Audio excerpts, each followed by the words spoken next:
2 days that we've passed and this moment that we've had over there have been absolutely magnificent. And moreover with all of y'all.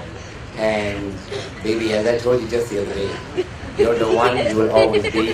You're the only one I love. And I feel really, really, really proud